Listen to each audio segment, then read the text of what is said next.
Hello friends, সবাই তোমরা কেমন আছো? শীত পড়ছে, সবাই খুব সাবধানে থাকবে কিন্তু। আজকে আমরা যাচ্ছি আসানসোল। আজ আমাদের একটা পৈতে বাড়ি আছে। ওই পার্টিটা হবে আসানসোল ইনে। দেখো, রামকৃষ্ণ মিশনের পাশ দিয়ে আমরা পেরোচ্ছি। একবার এই রামকৃষ্ণ মিশন নিয়ে ব্লগ করব। আসানসোল আর দুর্গাপুরের মধ্যে তোমরা কোন জায়গাটা চয়েস করবে? আমি দুর্গাপুরই চয়েস করব, কারণ দুর্গাপুর আমার প্রাণের শহর। তো দেখো, আমরা দেখতে দেখতে আসানসোল ইন পৌঁছে গেছি। এটি ভগৎ সিং মোড়ের কাছাকাছি। তো চলো ভেতরে যাওয়া যাক। আমরা ওইদিকে গাড়ি পার্কিং করতে পারিনি বলে এইদিকে করেছিলাম। আসানসোলের বুকেও খুব ভালো ভালো রেস্টুরেন্ট আছে। তো চলো, পৌঁছে গেছি যখন, ভেতরে ঢোকা যাক। শীতের দিনে ভোজ খাবার একটা আলাদা ইমেজ। এই দেখো, সবাই মিলে আমরা যাচ্ছি। যেই দাদার পৈতেতে এসেছিলাম সে হচ্ছে এই দাদা। তো ব্রহ্মচারীকে প্রণাম করে আমরা স্টলের দিকে এগিয়ে গেলাম। স্টল নিয়ে তোমাদেরকে কি বলবো না বন্ধুরা? প্রথমেই আমি নিয়ে নিলাম চিকেন ললিপপ। এটার দারুণ টেস্ট হয়েছিল। চিকেনটা অনেক জুসি আর অনেক সফট ছিল, আর সাইজও অনেক বড় ছিল। চিকেন ললিপপ একটা খেলেই তো পেট ভরে যাবে। এরপরেও স্টলে আরও অনেক কিছু ছিল। দেখো, দাদা ভাই এবার ললিপপ খেতে শুরু করে দিয়েছে। আর ছিল veg pakora, paneer pakora, crispy baby corn, rabri jalebi, coffee আর আইসক্রিম। তাই আমি তো অত কিছু খেতে পারিনি।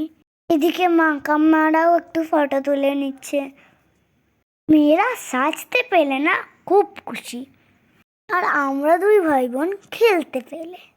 এবার তো আমরা আইসক্রিম নিয়ে চলে এসেছি। কিন্তু জানো, আমার না ফুচকা স্টল না হলে আবার ভাল লাগে না। তাই হোক, 2-4টে ফুচকা না খেলে হয় নাকি বলো? চলো এবার খেতে বসে গেছি।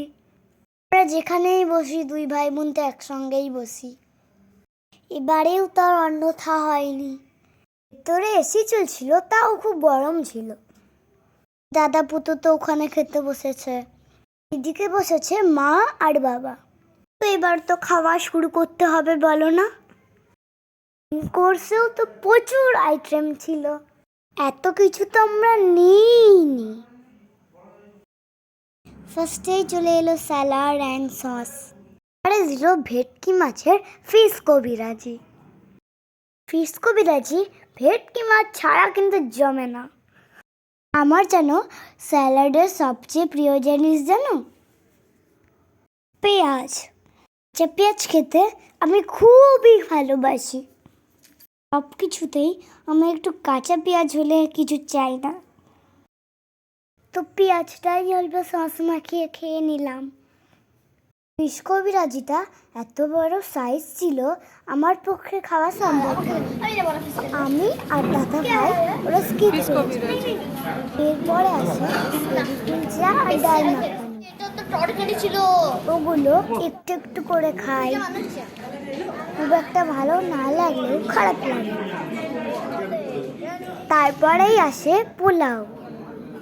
পোলাও খেতে আমি খুবই ভালোবাসি, কিন্তু কাল আর খেতে পারিনি। তারপরেই চলে আসে গরম গরম মাটন। মাটনটা খুব জুসি আর খুব সফট ছিল।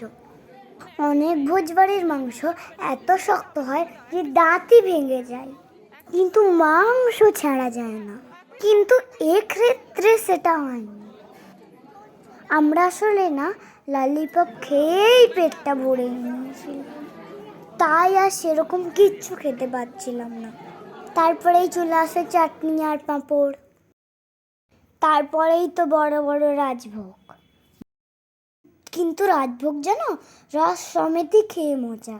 কিন্তু এখন সবাই তো রস রিংড়ে খায়। চিম্বঙ্কর নাম বললেই তো প্রথমে আসে রসগোল্লা, তাই সব ভোজ বাড়িতে রসগোল্লা থাকবেই থাকবে। তার সঙ্গে ছিল আরও কিছু সন্দেশ। তারপরেই তো একটা একটা করে পাস পাস।